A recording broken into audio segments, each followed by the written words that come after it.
Hello student, this is आरती।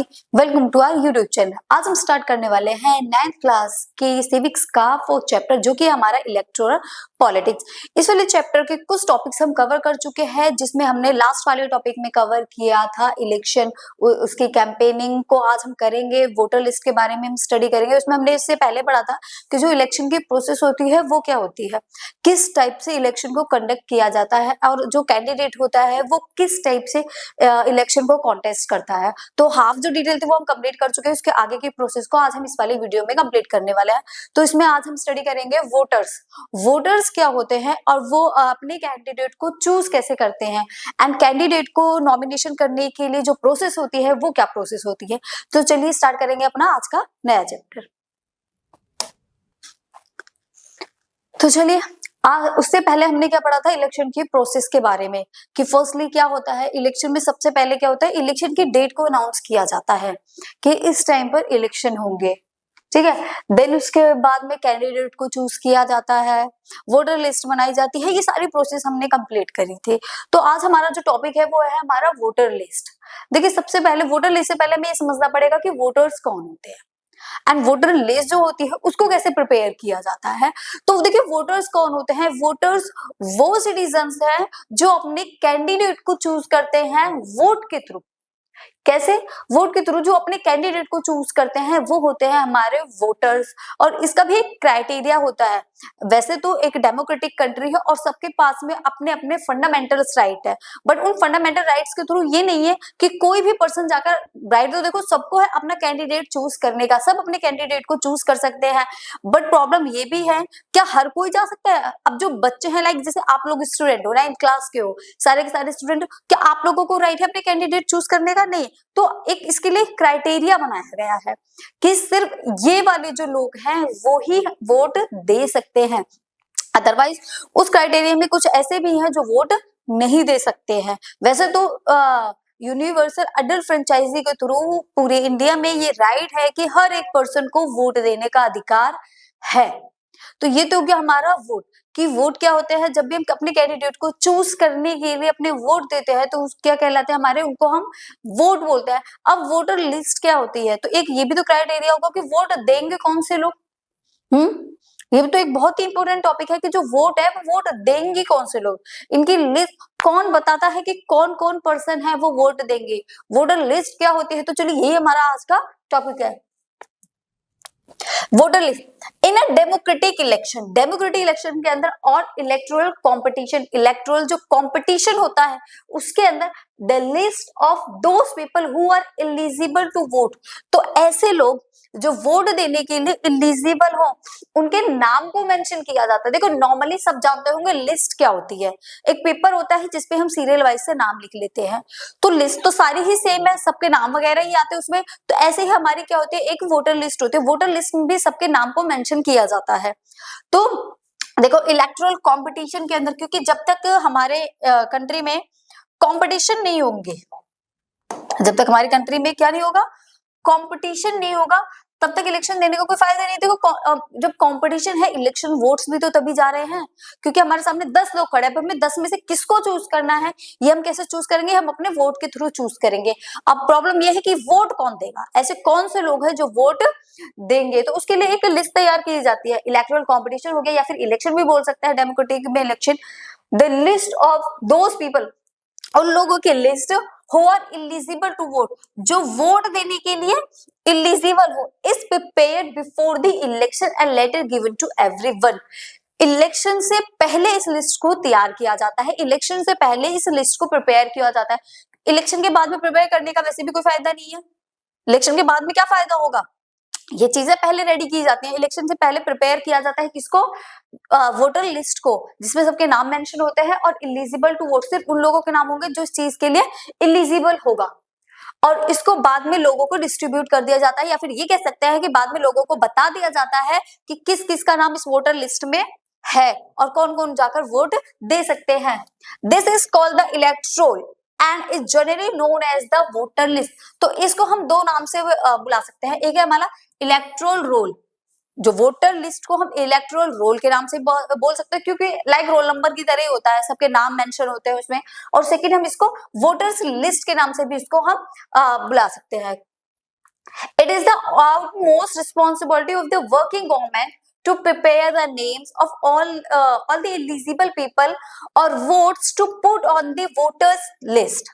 और इस जो ये रिस्पॉन्स, देखो ये भी बहुत बड़ी रिस्पॉन्सिबिलिटी होती है कि ये जो वोटर लिस्ट है इसको प्रिपेयर कौन करेगा, बनाएगा कौन। तो इसके लिए जो हमारे गवर्नमेंट के वर्कर्स होते हैं, मतलब जो गवर्नमेंट में वर्किंग हैं, उन लोगों को ये रिस्पॉन्सिबिलिटी दी जाती है कि आप लोगों को ये काम करना है। तो जो गवर्नमेंट में वर्किंग है उनकी ये रिस्पॉन्सिबिलिटी होती है, उनको प्रिपेयर करना होता है names of the all eligible people, जो जितने भी एलिजिबल पीपल हैं उन सबके नाम्स को मेंशन करना, और voters to put on the voter list, उनको वोटर लिस्ट में डालना। तो वो कौन, अगर देखो एक एक नंबर में ये भी क्वेश्चन पूछा जा सकता है कि ऐसे कौन से पर्सन है जो ये जो रिस्पॉन्सिबिलिटी है इसको हैंडल करते हैं। तो हम उसमें बोल सकते हैं जो गवर्नमेंट ऑफिसर्स हैं, ठीक है, जो गवर्नमेंट में वर्किंग है वो लोग इस काम को करते हैं। It is necessary for the voters to carry an election photo identity card, EPIC, or voter ID when they go out to vote on the day of the election, so that one person can give only one vote। देखिए यहाँ पर तो ये बात हो गई कि कौन से लोग हैं जो इलेक्शन देने जाते हैं, जिनका नाम वोटर लिस्ट में मेंशन होता है, वो लोग जाते हैं और वोट डाल देते हैं। और ये बहुत ही नेसेसरी होता है सभी वोटर्स के लिए। किसके लिए? वोटर्स के लिए, कि जब भी वो वोट डालने जाए, देखो सबको एक आईडी कार्ड मिलता है जिससे पता चलता है कि हाँ इस पर्सन का नाम वहां पर है। तो उसको हम बोलते हैं इलेक्शन फोटो आइडेंटिटी कार्ड, जिसको शॉर्ट में एपिक भी बोला जाता है सब लोगों को, जिसको नॉर्मली लैंग्वेज में हम पहचान पत्र भी बोल सकते हैं। फोटो आइडेंटिटी कार्ड होता है इलेक्शन फोटो आइडेंटिटी कार्ड, जिसको एपिक बोला जाता है। इस कार्ड को जो हम लेकर जाते हैं तो वहां पर इस कार्ड को देखने के बाद बताते हैं कि भाई ये हाँ आपका है या किसी और का है। आपकी फोटो होती है, नाम होता है, तो उससे देखकर चेक किया जाता है कि दोनों मैच कर रहे हैं या फिर नहीं कर रहे हैं। उसके बाद ही आपको वोट डालने दिया जाएगा। तो ये सारी चीजें वहां मेंशन पहले से, आपका नाम वहां पहले से मेंशन होगा, बट आपको भी अपने आपके घर पर एक स्लिप भी आती है कि आपका वोट आया है या फिर आपका वोट नहीं आया। तो वो स्लिप और आपको वो आइडेंटिटी कार्ड एपिक नंबर लेकर जाना होता है जब आप वोट डालने जाते हैं तब, और वहां जाकर फिर आप अपना वोट डाल देते हैं। जब भी इलेक्शन के दिन आपको जाना पड़ेगा। But the card is compulsory for the voting and voters can also show other identification proof like the ration card.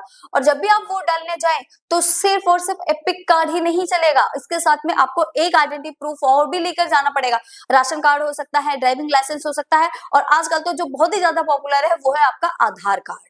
तो ये चीजें आप लेकर जा सकते हो। जो आपके पास फोटो प्रूफ आइडेंटिटी होगी इलेक्शन की, वो तो आप लेके जाओगे ही जाएगा, पहचान पत्र जिसको नंबर बोला जाता है आइडेंटिटी कार्ड। उसके साथ साथ आपको एक और आइडेंटिफिकेशन कार्ड आपको लेकर जाना होता है, राशन कार्ड हो सकता है, वो आपका आधार कार्ड हो सकता है।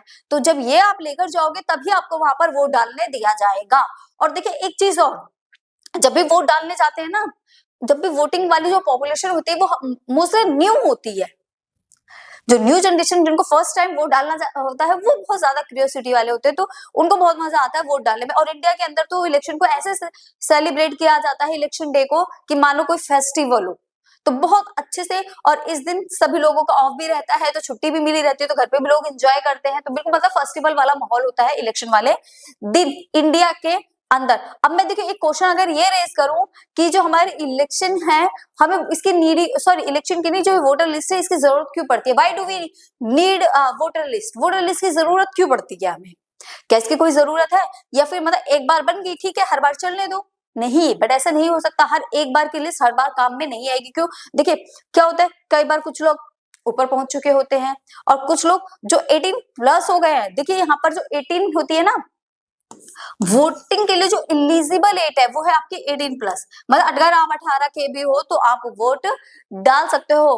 तो यहाँ पर वोटर लिस्ट इसीलिए तैयार की जाती है कि कुछ तो ऊपर चले गए जिनकी डेथ हो गई, उनके नाम को रिमूव करना है, वो तो वोट डालने आएंगे नहीं। वैसे इंडिया के अंदर ऐसा कोई रूल है नहीं कि वो वोट नहीं डाल सकता। आपने मूवी भी देखी होगी, भूत वाली आई है ना, भूतनाथ, उसमें भी ऐसा ही था कुछ, बट ऐसा नहीं है, वो तो वोट डालने आएंगे नहीं क्योंकि वो तो उनकी डेथ हो चुकी है। बट कुछ लोग जो तो उनका नाम रिमूव करना है, और कुछ ऐसे लोग जिनकी नई ज्वाइनिंग हुई है, जिन्होंने अभी अभी 18 क्रॉस किया है या 18+ हुए हैं, तो उन लोगों का नाम भी यहाँ पर क्या करना है, ऐड करना है।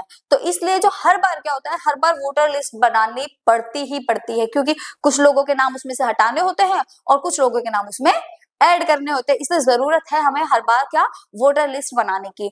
और अगर यहाँ पर बात की जाए तो यहाँ पर देखो, मैं हर बार बोल रही थी कि एक एलिजिबल क्राइटेरिया होता है, एक एलिजिबिलिटी होती है कि ये लोग वोट डालेंगे और ये लोग वोट नहीं डालेंगे, तो वो है आपका 18+।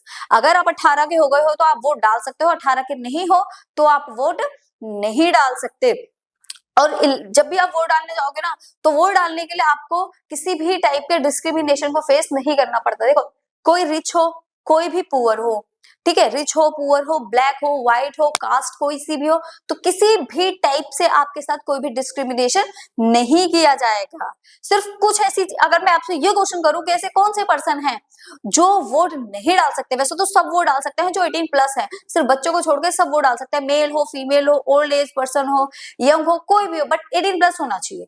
जो 18+ है वो वोट डाल सकते हैं, चाहे फिर कोई भी हो, किसी भी कास्ट का हो, किसी भी रिलीजन का हो, हिंदू हो, मुस्लिम हो, कुछ भी हो, इवन वो वोट डाल सकता है।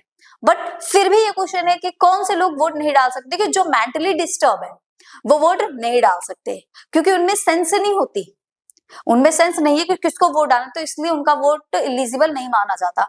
और सेकेंडली, जो प्रिजन में है, जेल के अंदर है, तो कुछ कंडीशन ऐसी है कि वो उनमें से भी कुछ वोट नहीं डालेंगे और कुछ उसमें से भी डाल सकते हैं। तो कुछ कंडीशन आ जाती है कि ये वोट डालेंगे और ये वोट नहीं डालेंगे। इनके अलावा जो और अदर पर्सन है वो सब वोट डाल सकते हैं। उन सबके नाम वोटर लिस्ट में मेंशन होते हैं। इसीलिए हर बार वोटर लिस्ट का बनना जरूरी है, क्योंकि कुछ लोगों के नाम हर बार उसमें से हटाने भी पड़ते हैं और कुछ लोगों के नाम उसमें ऐड भी करने होते हैं, जिसकी वजह से हमें हर बार वोटर लिस्ट बनानी पड़ती है। तो आई होप आपको ये वोटर लिस्ट बहुत अच्छे से क्लियर हो गया होगा। और वोटर लिस्ट के लिए आपको 18+ होना जरूरी है। जब भी आप वोट डालने जाओ तो आपको क्या एज होनी चाहिए, आपकी 18+ होनी चाहिए। अगर आपकी 18+ नहीं है तो आप वोट नहीं डाल सकते।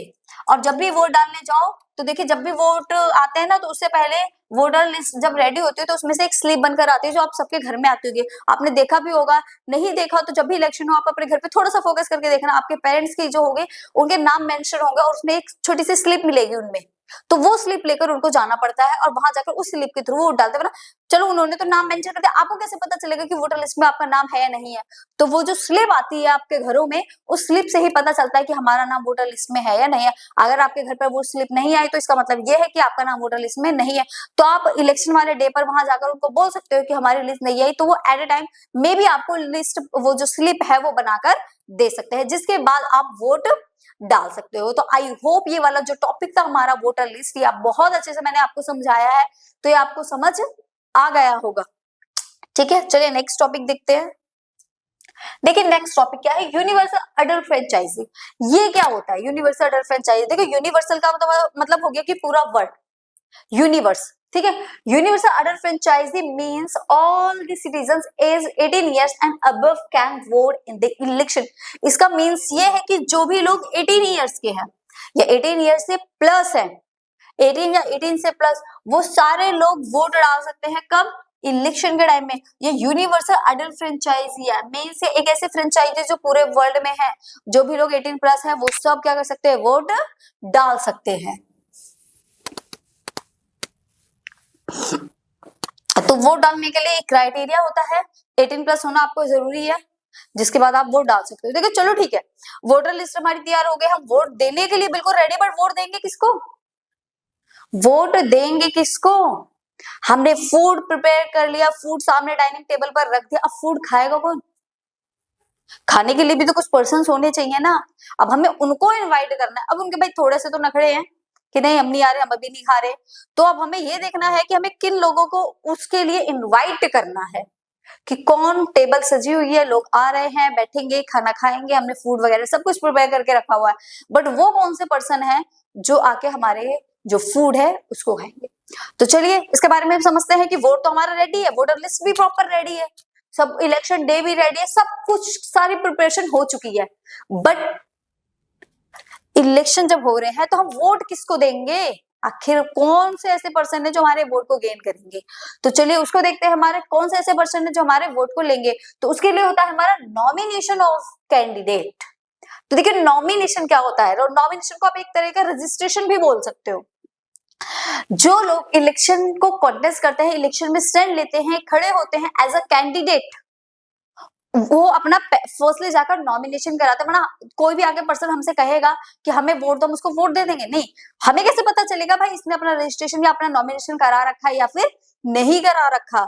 तो जिन लोगों का नॉमिनेशन है सिर्फ वोट वही लोग ले सकते हैं, हम उन्हीं को वोट दे सकते हैं। बाकी ये नहीं कि कोई भी आया और कोई भी वोट मांग रहा है, हमने चलो उसको वोट दे दिया।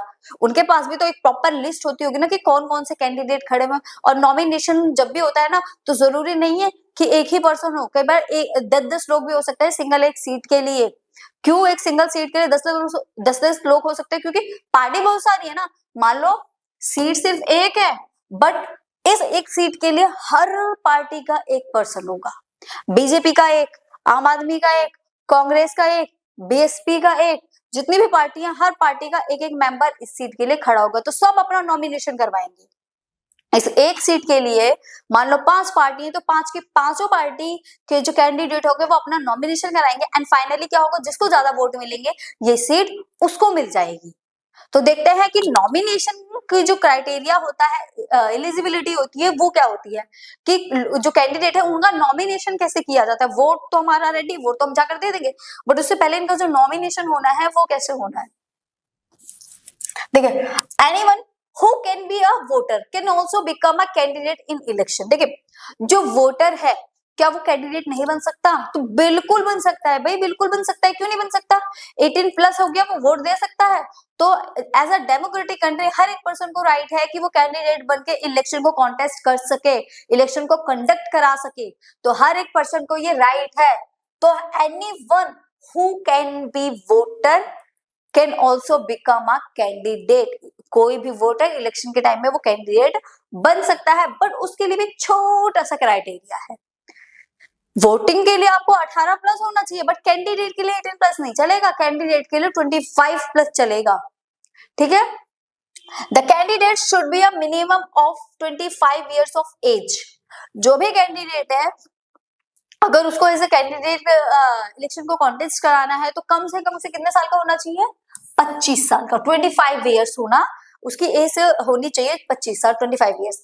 Every person who wishes to contest an election has to fill out a nomination form and give some money as a security deposit। देखिए यहाँ पर 2 पॉइंट्स लिखे हैं, एक है नॉमिनेशन फॉर्म और सेकंड है हमारा सिक्योरिटी डिपॉजिट। कोई भी पर्सन जो इलेक्शन में एक एज ए कैंडिडेट इलेक्शन को कॉन्टेस्ट कराना चाहता है, उसको फर्स्टली क्या कराना पड़ेगा? अपना नॉमिनेशन फॉर्म फिल करना पड़ेगा। उसको अपना एक तरह से रजिस्ट्रेशन ही बोल दो कि अपना रजिस्ट्रेशन कराना पड़ेगा या फिर अपना नॉमिनेशन कराना पड़ेगा कि भाई मैं भी इलेक्शन को कॉन्टेस्ट कर रहा हूँ, मैं भी इलेक्शन में खड़ा हो रहा हूँ। और साथ ही साथ उसको कुछ एज अ सिक्योरिटी डिपॉजिट करना पड़ेगा, मतलब कुछ पैसे, हम सिंपल लैंग्वेज में बोले तो उसको कुछ पैसे जमा कराने पड़ेंगे। और ये सारे काम कहाँ होते हैं? इलेक्शन कमीशन के अंदर में। तो उसको कुछ पैसा एज अ सिक्योरिटी जमा कराना पड़ेगा इलेक्शन कमीशन के पास में। नॉमिनेशन फॉर्म फिल कर दिया उसने, सिक्योरिटी डिपॉजिट करा दिया, तो वो एक कैंडिडेट बन गया क्योंकि उसका नॉमिनेशन हो चुका है। The candidate has to make a legal declaration giving full details। But इसके साथ साथ में उसको अपनी कुछ जब हम नॉमिनेशन फॉर्म फिल करवाने जाते हैं तो उसके साथ साथ हमें नॉमिनेशन और सिक्योरिटी डिपॉजिट के साथ साथ में हमें अपनी कुछ डिटेल्स भी देनी पड़ती हैं। अगर सब कुछ हमारा क्लियर है तभी हमारा नॉमिनेशन फॉर्म फिल किया जाएगा, अदरवाइज उसको कैंसिल कर दिया जाएगा। तो देखिए वो डिटेल्स कौन सी हैं जो हमें नॉमिनेशन के टाइम में बतानी होती है। तो देखिए फर्स्ट क्या है?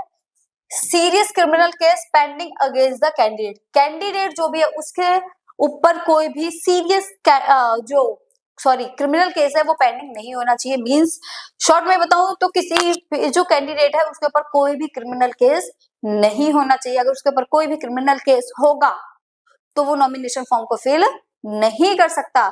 ये कुछ क्राइटेरिया होते हैं कि अगर आपको इलेक्शन में खड़े होना है तो क्या क्या चीजें, क्या क्या एलिजिबिलिटी आपके अंदर होनी चाहिए। तो अगर कोई भी पर्सन कैंडिडेट खड़ा हो रहा है तो उसको कोई भी उसके ऊपर क्रिमिनल केस नहीं होना चाहिए। दूसरा सेकंड है details of the asset and liabilities of the candidate and his और हर family.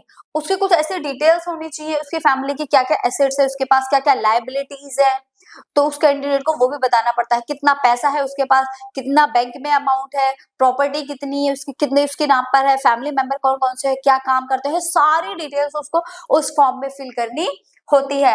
Education qualification of the candidate, कितना पढ़ा लिखा है, तो क्या क्वालिफिकेशन है उसकी, ये सारी डिटेल्स उसको क्या करनी पड़ती है, मेंशन करनी पड़ती है उस नॉमिनेशन फॉर्म में। अगर सब कुछ क्लियर है तभी जाके वो इलेक्शन को कॉन्टेस्ट कर पाएगा, अदरवाइज उसको उसका जो नॉमिनेशन फॉर्म है उसको कैंसिल कर दिया जाएगा। This information is made available to the public so that voters can make their decision on the basis of the information provided by the candidate. और ये वाली जो इन्फॉर्मेशन होती है ना, ये सारी पब्लिक कर दी जाती है, लोगों के लिए अवेलेबल होती है, तो इन्हीं के बेस पर लोग चूज करते हैं कि क्या ये कैंडिडेट हमारे लिए सही है या फिर ये हमारे लिए सही नहीं है। मतलब इन इंफॉर्मेशन की वजह से, ये जो डिटेल्स हमें दी जा रही है, इन डिटेल्स की वजह से को हम अपना कैंडिडेट को चूज कर सकते हैं। इन डिटेल्स के थ्रू हम अपने कैंडिडेट को क्या करते हैं, चूज करते हैं कि कौन कितना पढ़ा लिखा है, किसके पास कितनी प्रॉपर्टी है, किसी के ऊपर कोई क्रिमिनल केस तो नहीं चल रहा है, कोई पहले से कोई गुंडा तो नहीं है, फिजिकल और उसकी मनी पावर सब कुछ को पहले से ही देखा जाता है, किसके पास कितना है। और मान लो इलेक्शन में वो इलेक्शन जीत भी जाता है तो बाद में उसके पास कितना पैसा आया, क्या इसने कुछ घपले घोटाले वगैरह तो नहीं करे, क्या रिश्वत वगैरह तो नहीं ली। तो इन सारी चीजों को देखने के बाद पता चलता है कि पहले कितना था और अब कितना है। तो जब भी आप नॉमिनेशन फॉर्म फिल करने जाते हो तो ये सारी जो डिटेल्स है ये आपको वहां पर बतानी होती है। मेरे पास कितनी प्रॉपर्टी है, मेरे बैंक का अमाउंट क्या है, जो बैंक बैलेंस है वो कितना है मेरे पास, कोई क्रिमिनल केस चल रहा है या नहीं चल रहा, सारी डिटेल्स आपको देनी पड़ती है। आपकी जो एज है वो 25 प्लस है या नहीं है, तब जाके आपका नॉमिनेशन फॉर्म जो है वो फिल किया जाएगा। नेक्स्ट देखिए इलेक्शन कैंपेनिंग। तो देखिए ये था हमारा नॉमिनेशन फॉर्म।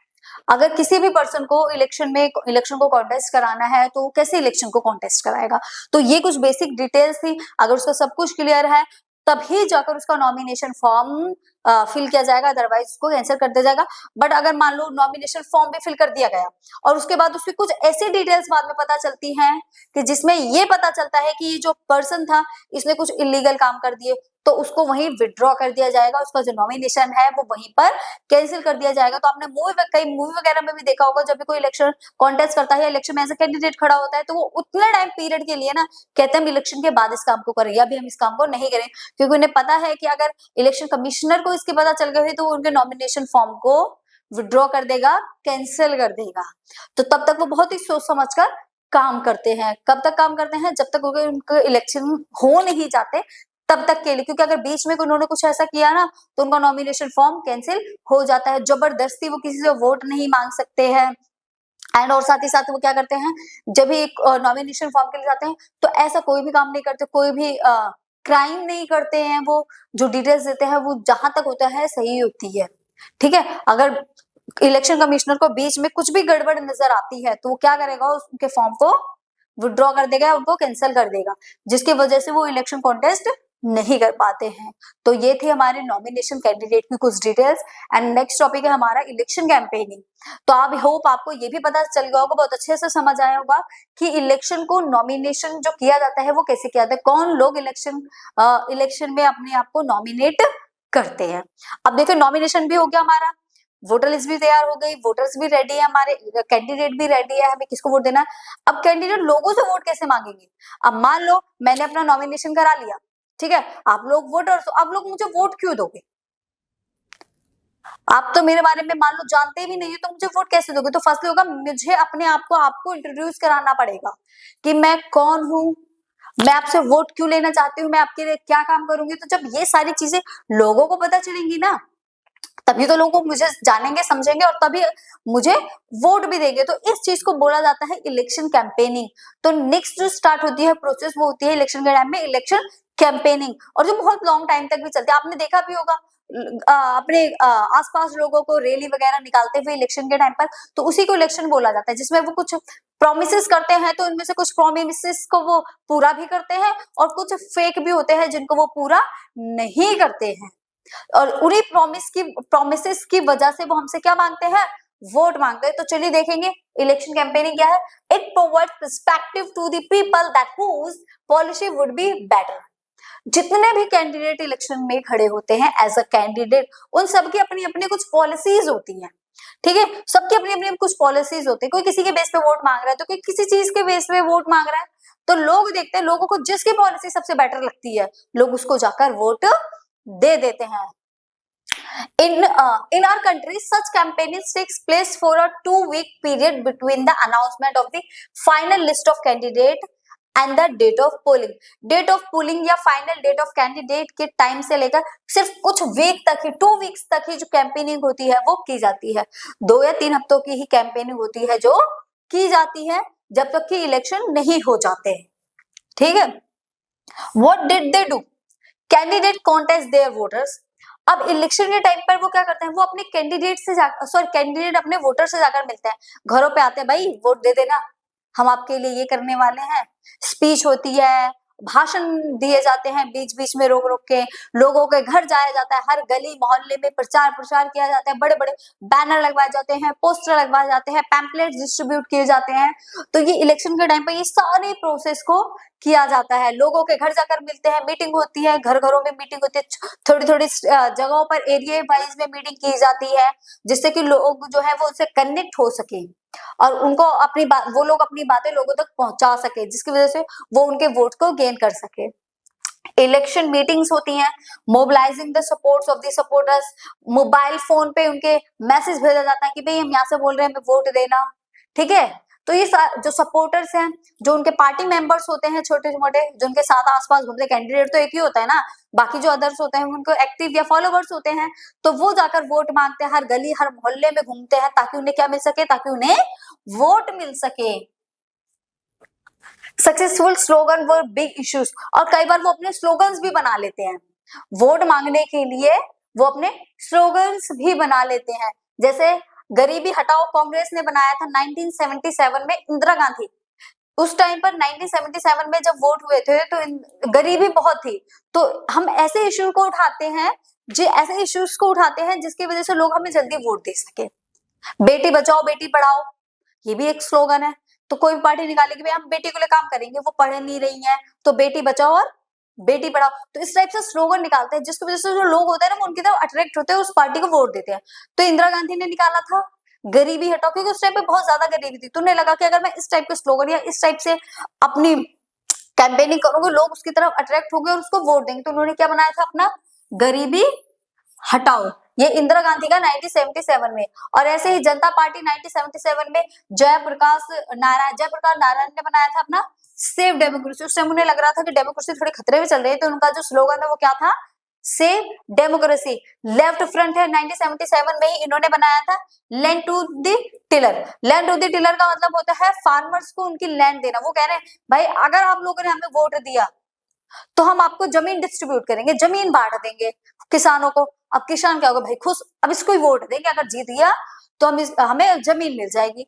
तो भाई लोग तो उसी को वोट देंगे ना जिससे उनका फायदा होगा। जैसे अब भी बहुत सारी कमेंट आती है, वो कहती हैं अगर आप हमें वोट दोगे तो हर महीने आपके अकाउंट में 500 रुपए आएंगे, 1000 रुपए आएंगे, ठीक है 5000 रुपए आएंगे। इस टाइप से बहुत सारी चीजें की जाती है, तो कई बार इन चीजों को फुलफिल भी किया जाता है लोगों को। ऐसा नहीं कि चीजें नहीं मिलती, चीजें मिलती भी हैं। तो सिंपल सी बात है, जिस गवर्नमेंट हमें ज्यादा अट्रैक्ट कर पाएगी, हमारे फायदे के लिए ज्यादा बात करेगी, हम उसी को तो वोट देंगे। तो ये स्लोगन इसीलिए बनाए जाते हैं ताकि लोग उनकी बातों को समझे, सुने और उनको वोट दें। Protect the self respect of the Telugu NT Rama Rao, इनका स्लोगन था प्रोटेक्ट द सेल्फ रिस्पेक्ट, अपनी सेल्फ रिस्पेक्ट को प्रोटेक्ट करो। ये किसका था, एनटी रामाराव। इनका जो पोता है जूनियर एनटीआर, वो उसमें साउथ की काफी सारी मूवी बना रखी है, आप लोग सब जानते होंगे, जूनियर एनटीआर इनका पोता है।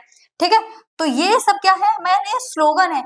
इन स्लोगन्स की वजह से भी कई बार हमें क्या होता है, वोट में आसानी हो जाती है, वोट देने में हम समझ सकते हैं कि कौन ऐसा पर्सन है, किसकी पॉलिसी ऐसी है जो हमें सबसे ज्यादा अट्रैक्ट कर रही है, जो हमारे लिए सबसे अच्छी है, हम उसी को वोट देंगे।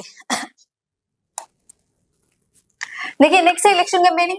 It is necessary to regulate campaigning to ensure that every political party and candidate gets a fair and equal chance to compete.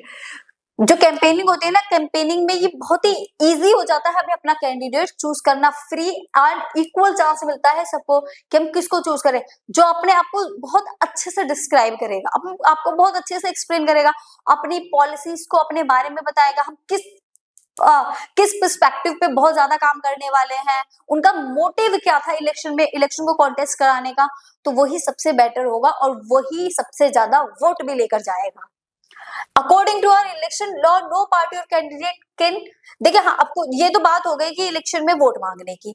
अब क्या सब लोग ऐसे ही होते हैं कि जो बहुत फ्री एंड फेयर वोट मांगे, भाई हमें वोट दे देना, ठीक है हम आपके लिए काम करेंगे। कुछ ऐसा भी होता है जो काम तो नहीं करना चाहते बट वोट उन्हें फिर भी चाहिए। अब वो वोट कैसे लेते हैं, तो देखिए जो चीजें नहीं होनी चाहिए बट होती हैं, देखिए ब्राइब और थ्रेटन वोटर्स, कई बार लोगों को रिश्वत दी जाती है, भाई 500 रुपए ले लो वोट हमें ही देना, एक दारू की बोतल ले लो, या चलो आपको डिनर करा लाते हैं वोट हमें देना, तो लोग मान लेते हैं। वो उनको ये नहीं पता होता कि हम आज 500 या 1000 रुपए में अपने 5 साल किसी भी गवर्नमेंट को दे देंगे, जो कि गलत होता है। वो आज के 500 या ये मोस्टली उन लोगों के साथ होते हैं जो बहुत ही पुअर है, क्योंकि वो गरीब होते हैं, उनको लगता है 1000 रुपए यार बहुत है, तो ये चीज क्या होती है, गलत होती है, तो ऐसा नहीं करना चाहिए। तो क्या करते हैं, वोटर्स को डराया धमकाया जाता है कि आप हमें वोट दो, ठीक है आप हमें वोट दो, जो कि बिल्कुल ही गलत है। तो ऐसा कई बार ये पॉलिसी, इन पॉलिसीज का यूज किया जाता है। Appeal to them in the name of caste और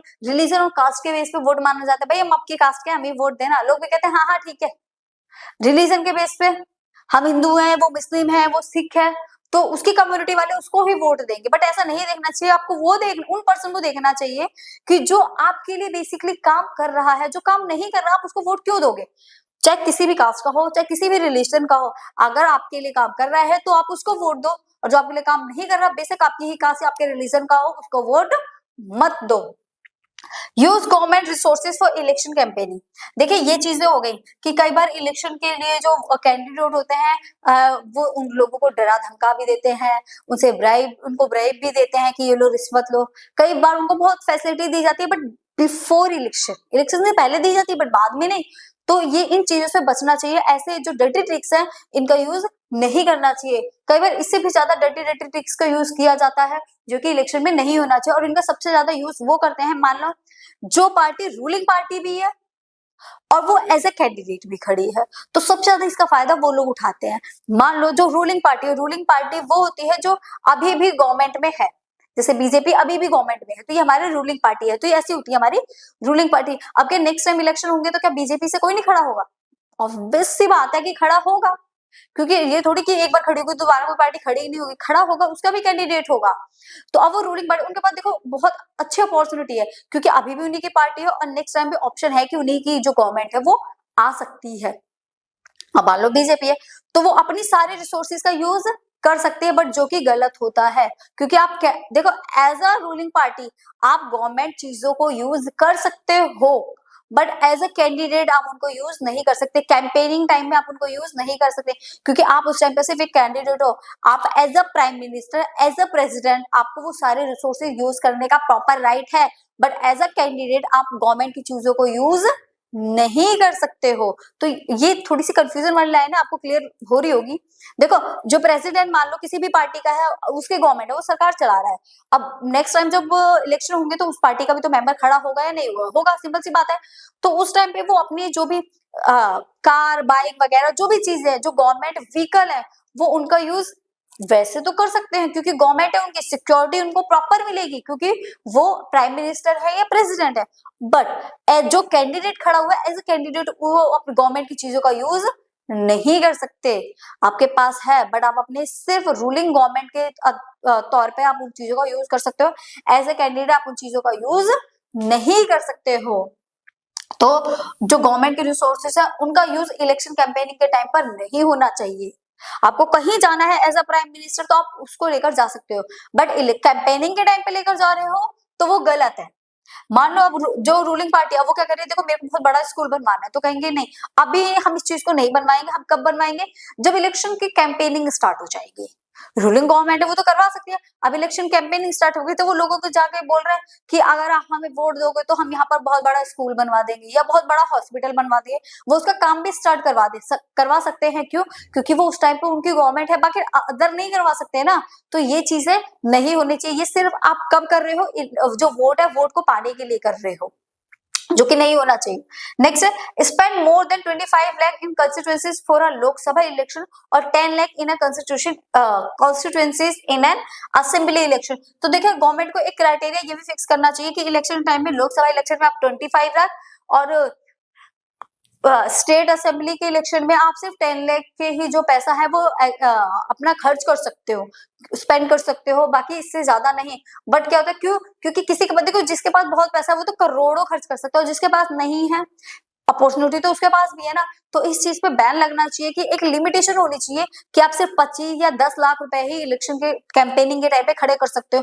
बट रिटर्न में आपको दे देंगे, ठीक है हमने 10 लाख खर्च किए, बट वो 10 लाख के 10 करोड़ भी हो सकते हैं बैकग्राउंड में, बट रिटर्न में आपके पास कितना जाएगा, लोगों ने कितने खर्च किए हैं, 10 लाख, जो कि गलत है। इतने पैसे नहीं खर्च होने चाहिए, एक लिमिटेशन होनी चाहिए, क्योंकि जो बहुत ज्यादा पैसा अपना एक्सपेंड करेगा, स्पेंड करेगा, उसको तो वोट मिलेंगे मिलेंगे, जिसके पास नहीं है वो कहां से अपने पैसों को स्पेंड कर सकता है।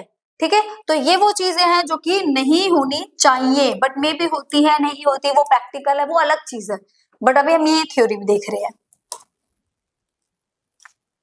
In addition to the law, all the political parties in our country have agreed to a model code of conduct for election campaigns. According to this, no party or candidate can. देखिए कुछ होते हैं हमारे model code of conduct. Model code of conduct क्या होता है? हमें model code of conduct के थ्रू चलना चाहिए। किसी भी पार्टी का इस टाइप की जो हमारी कैंपेनिंग है वो नहीं होनी चाहिए। तो ये हमारे आचार संहिता भी बोल सकते हैं। कुछ ऐसे मॉडल होते हैं जो जिनका हमें जिनको हमें फॉलो करना चाहिए, उनको हमें अनफॉलो नहीं करना चाहिए। क्यों? तो चलिए देखते हैं ऐसी क्या चीजें हैं, जो क्या मॉडल है हमारे, जो हमें इलेक्शन के टाइम पे फॉलो करने चाहिए। कोई चाहे वो कुछ ऐसे लॉ बोल सकते हो आप, तो जो हर पॉलिटिकल पार्टीज को फॉलो करने चाहिए। फर्स्ट जैसे use any place of worship for election propaganda. देखें आपको पूजा करने जाना है, आप किसी भी मंदिर में जाओ, मस्जिद में जाओ, चर्च में जाओ, कहीं भी जा सकते हो आप पूजा करने, बट ऐसा नहीं है आप वहां जाके कह रहे भाई हमें ही वोट देना। ये चीज गलत है। ये एक मोरल कंडक्ट है। आप भगवान के पास जा रहे हो, पूजा करने के लिए जा रहे हो, वहां ये आप वहां पर जाकर रिलीजन बेस पे गेम नहीं खेल सकते कि हम आपके धर्म के हैं, हमें वोट देना, हम यहाँ पर मंदिर बनवा देंगे इसलिए हमें वोट देना। अगर आप इस टाइप से वोट मांग रहे हो तो वो वोट गलत है। वो डेमोक्रेटिक के अंदर फ्री एंड फेयर वोटिंग नहीं होगी। तो ये प्रोपेगेंडा नहीं होना चाहिए कि आप पूजा करने नहीं, वहां पर इलेक्शन के पर्पज से जा रहे हो। तो ये हमारे कुछ रूल्स हैं या मॉडल कोड है जिनको हमें फॉलो करना चाहिए कि हम कहीं भी जाने ना तो वहां पर हमें पूजा करने जा रहे हैं तो सिर्फ वर्शिप के लिए ही जाना चाहिए, इलेक्शन के पर्पज से वहां हमें नहीं जाना चाहिए। Use government vehicle, aircraft and officer for election.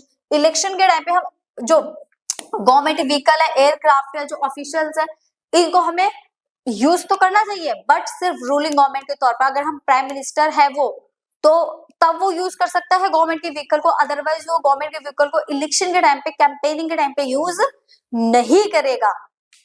Once election are announced to ministry shall not lay foundation stone of any project, take any big policy decision to make any promise to providing public facilities। वो election के time पे ऐसी चीजें announce कर सकते हैं, बड़ी बड़ी पॉलिसीज बना सकते हैं, जैसे मैंने बताया था वो बता दे कि यहाँ पे बहुत बड़ा स्कूल बनवाना है, बट इलेक्शन से कुछ टाइम पहले, और वो उसको स्टार्ट भी करवा देते तो लोगों को लगता है भाई स्कूल स्टार्ट हो गया तो हमें इस पार्टी को वोट देना चाहिए। क्यों? क्योंकि हमारे लिए स्कूल बनवा रहे हैं। बट उनके पास अपॉर्चुनिटी है, वो इसका फायदा उठा सकते हैं, बट ऐसा नहीं करना है। जो भी काम करने या तो इलेक्शन से पहले या फिर इलेक्शन के बाद में करने हैं। ये सारी चीजें तो आप सिर्फ किस लिए कर रहे हो? वोट लेने के लिए कर रहे हो। आप सिर्फ लोगों को ये दिखाना चाहते हो कि आप सिर्फ वोट गेन करने के लिए कर रहे हो। तो इस टाइप की पॉलिसीज को फॉलो नहीं करना चाहिए। ठीक है, गवर्नमेंट एयरक्राफ्ट का यूज नहीं कर सकते। किसी भी मंदिर, मस्जिद या किसी भी वर्शिप वाली जगह पर जाकर आप लोगों से वोट नहीं मांग सकते हो। तो ये क्या है? हमारे रूल्स है, ये हमारे मॉडल ऑफ कंडक्ट है। अगर इन चीज को कोई भी करता हुआ पर्सन या कोई भी कैंडिडेट पाया गया तो उसको जो इलेक्शन कमीशन है वो उसको पनिशमेंट भी देता है, और कई बार उनको जो नॉमिनेशन होता है उसको भी कैंसिल कर दिया जाता है। ऐसा नहीं है इसके लिए कोई पॉलिसी नहीं बनाई गई, कोई पनिशमेंट नहीं है। अगर कोई इन चीजों को देखता हुआ पाया गया तो उसका नॉमिनेशन फॉर्म कैंसिल हो जाता है, और वो फिर दोबारा इलेक्शन में उस टाइम पर खड़ा नहीं हो सकता। फिर वो नेक्स्ट आफ्टर 5 ईयर बाद ही दोबारा इलेक्शन में खड़ा होगा। ठीक है, तो ये वो चीजें थी हमारी जो इलेक्शन कैंपेनिंग के टाइम पे क्या हमें करना है और क्या हमें नहीं करना है, तो लोगों को यहाँ पर ऑप्शन मिल जाता है कि उनको अपने लिए किस बेस्ट पर्सन को, किस बेस्ट लीडर को अपने लिए चूज करना है, कौन उनके लिए बेटर है। ठीक है, अब देखो वोटर लिस्ट भी बन गई, इलेक्शन भी हो गया, अनाउंसमेंट भी हो गई, डेट भी फिक्स हो गई, सब कुछ हो गया। अब फाइनली डे आ रहा है हमारा पोलिंग वाला, जिस दिन क्या होता है, जिस दिन हमारे इलेक्शन होते हैं। अब देखिए इलेक्शन में कैसे होता है, polling and counting of votes. अब यहाँ पर हम दोनों टॉपिक पढ़ेंगे, काउंटिंग वोटिंग भी पढ़ोगे और पोलिंग डे को भी स्टडी करेंगे। The day when the voters give or poll their vote is called the election day.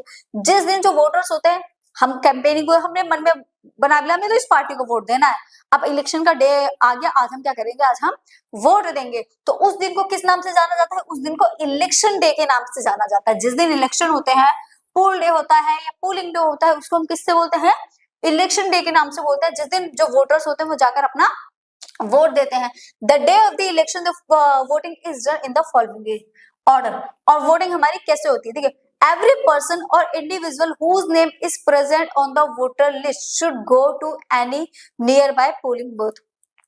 कोई भी पर्सन जिसका नाम वोटर लिस्ट में है वो जाए और उसके जो नियर बाय पोलिंग बूथ है वहां पोलिंग बूथ में जाकर वो अपना वोट दे सकता है। एवरी पर्सन और इंडिविजुअल, कोई भी पर्सन हो, कोई भी इंडिविजुअल पर्सन हो जिसका नाम प्रेजेंट वोटर लिस्ट में है, वो अपने नियर बाय पोलिंग बूथ में जाकर अपना वोट डाल सकता है। Once the voter goes inside the nearby polling booth, the election officers identify her, him, put a mark on his finger and allow him to give a vote। जब भी आप polling booth के लिए अंदर जाते हो तो वहां पर जो ऑफिसर्स बैठे रहते हैं, गवर्नमेंट ऑफिसर्स होते हैं, वो आपको एक उंगली पे मार्क देते हैं। आपने देखा होगा ब्लू कलर का मार्क देते हैं, जैसे पोलियो की दवाई पिलाते टाइम दिया जाता है ना, सेम ऐसा ही मार्क आपकी ये जो लिटिल फिंगर है इस पर दिया जाता है इंडेक्स। और इसके बाद चाहे वो मार्क देने के बाद आप अपना वोट डालो और वोट डालने के बाद अपना बाहर आप आ सकते हो। देखिए एक चीज और है, जब भी आप वोट डालते हो ना, पहले क्या था, पहले बैलेट पेपर चलता था, उसमें गड़बड़ी हो जाती थी। देन ईवीएम मशीन आई, उसमें भी कुछ गड़बड़ी हो सकती थी। बट अब क्या है, अब गड़बड़ी की वजह से हो तो सकती है, बट फिर भी जहां तक वो ट्राई ये किया जाता है कि कोई भी गड़बड़ी ना हो। जब भी आप वो ईवीएम मशीन में जाकर वोट डाल के अपना बटन प्रेस करते हो तो साथ ही उसमें जिस सिंबल को आपने वोट दिया है वो सिंबल आ जाता है और साइड में एक छोटा सा बॉक्स होता है जिसमें से एक स्लिप भी निकल कर आती है, जिससे आपको ये पता चलता है कि आपने किसको वोट दिया। अगर उस स्लिप पे जिसको आपने वोट दिया है उसका सिंबल नहीं आता तो मीन्स आपका वोट किसी और पार्टी को चला गया। क्योंकि कई बार ऐसी गड़बड़ी कर दी जाती थी पहले कि आप वोट तो किसी और को दे रहे हो बट आपका वोट किसी दूसरी पार्टी को जा रहा है। तो अब जो ये प्रॉब्लम क्रिएट होती थी इसके चांसेस बहुत कम है, क्योंकि जो वहां लोग बैठे रहते हैं वो हर पार्टी के मेंबर होते हैं, तो सब फोकस करके रखते हैं यार गड़बड़ी नहीं होनी चाहिए, ठीक है, क्योंकि सबको ही जीतना है तो वो चाहते हैं कि ताकि गड़बड़ी ना हो। तो इसलिए जो छोटा सा बॉक्स होता है उसमें एक स्लिप निकल कर आती है जिससे ये पता चलता है कि जो आपका वोट है वो किसको गया है। वहां पर वो सिंबल बना हुआ आ रहा है जिसको आपने वोट दिया था, ये कोई दूसरा सिंबल आ रहा है। तो इससे जो प्रॉब्लम्स क्रिएट होती थी ना गड़बड़ी वाली, वो उतनी नहीं है, कम हो गई है। And agent of each candidate or political party is allowed to sit inside the polling booth while elections are going on to make sure that the voting takes place in a free and fair manner। जो भी person, जो भी agent अंदर बैठे हुए होते हैं वो ये अलाउड करते हैं, वो यहाँ बैठकर ये देखते हैं कि जब भी इलेक्शन हो फ्री एंड फेयर मैनर में होना चाहिए। ऐसा नहीं है कि यहाँ पर कोई भी गड़बड़ी हो जाए। तो इस टाइप से हमारे ये पोलिंग बूथ के दिन, जो इलेक्शन का दिन होता है, उस दिन इलेक्शन को कंडक्ट किया जाता है, ठीक है। इसलिए वहां पर इलेक्शन होता है और गड़बड़ी के कोई भी चांस ना हो, ये काम होता है जो एजेंट्स वहां पर बैठे हुए होते हैं उनका। अब ballot paper is a sheet of paper. देखिए बैलेट पेपर अब नहीं चलता बट पहले बैलेट पेपर के थ्रू ही वोट दिया जाता। एक बॉक्स होता था, उसके अंदर आपको वो स्लिप डालनी होती थी जिसपे वो सिंबल बना हुआ होता था। Ballot paper is a sheet of paper on which the names of the contesting candidate, उसपे उस कॉन्टेस्टिंग कैंडिडेट का नाम होता था along with the party name, उसकी पार्टी नेम होता था, सिंबल होता था जो लिस्ट में होती थी। The ballot paper was used earlier, इसको पहले यूज किया जाता था, अब यूज नहीं किया जाता। Now it is electronic voting machine, जिसको शॉर्ट में हम ईवीएम बोलते हैं। आजकल के टाइम में किसका यूज किया जाता है, ईवीएम का। Electronic voting machine are used to record vote, vote को रिकॉर्ड करने के लिए आजकल ईवीएम मशीन का यूज किया जाता है। The machine shows that names of the candidate and the party symbols. उसमें क्या होता है, मशीन के अंदर कैंडिडेट का नाम होता है, उसका सिंबल बना हुआ होता है और उसको प्रेस करना होता है। उसमें आज के टाइम में क्या बटन आते हैं, आप उनको प्रेस करना होता है। The voter has to just press the button against the name of the candidate she wants to give her vote to. तो जब आप बटन को प्रेस करोगे तो आपका वोट उस कैंडिडेट को चला जाएगा। Once the polling is over, जब पोलिंग हो जाती है, वोट डल जाते हैं सारे, all the EVMs are sealed and take to secure place. जब ये सारे वोट डल जाता है, इलेक्शन खत्म हो जाता है, तो क्या जाता है, उन सारी ईवीएम मशीन को सील पैक कर दिया जाता है। क्या कर दिया जाता है, बिल्कुल सील पैक कर दिया जाता है, ताकि एक वोट भी इधर से उधर ना हो। अ फ्यू डेज लेटर, कुछ टाइम बाद उन ईवीएम मशीन को ओपन किया जाता है, और ओपन करने के बाद जो सिक्योर्ड वोट होते हैं ना, उनको काउंट किया जाता है कि किस कैंडिडेट को कितने वोट मिले हैं। The candidate who secure the highest number of votes from a constituency is declare elected. और जिस कैंडिडेट को जिस कॉन्स्टिट्यूएंसी में सबसे हाईएस्ट वोट मिलते हैं, वो वहां जो होता है इलेक्शन, वो वहां पर जीत जाता है। उसको डिक्लेयर कर दिया जाता है कि इस कॉन्स्टिट्यूएंसी से ये जो पर्सन है, ये इलेक्शन को जीत चुका है। ठीक है, तो इस टाइप से हमारी काउंटिंग हो जाती है। वोटिंग काउंटिंग के बाद में जो उसका रिजल्ट होता है, उसको भी डिक्लेयर कर दिया जाता है। तो इस टाइप से ये हमारी क्या होती है, पोलिंग डे कंप्लीट हो जाता है, इलेक्शन भी हो जाता है, रिजल्ट को भी डिक्लेयर कर दिया जाता है। साथ ही साथ जो हमारा टॉपिक था वो भी यहाँ पर फिनिश होता है। बाकी के जो टॉपिक है हम उनको नेक्स्ट क्लास में करेंगे। अगर अब तक की कहीं भी टॉपिक में किसी को कोई भी डाउट है तो आप कमेंट कर सकते हो, यार लाइक एंड सब्सक्राइब भी कर दिया करो, लाइक एंड सब्सक्राइब कर दिया करो, ताकि मेरा भी मन करे आगे से आगे वीडियो बनाने का। ओके, तो चलिए बाय बाय, फिर मिलेंगे एक नए टॉपिक के साथ में, एक नई वीडियो के साथ में। चलिए बाय बाय।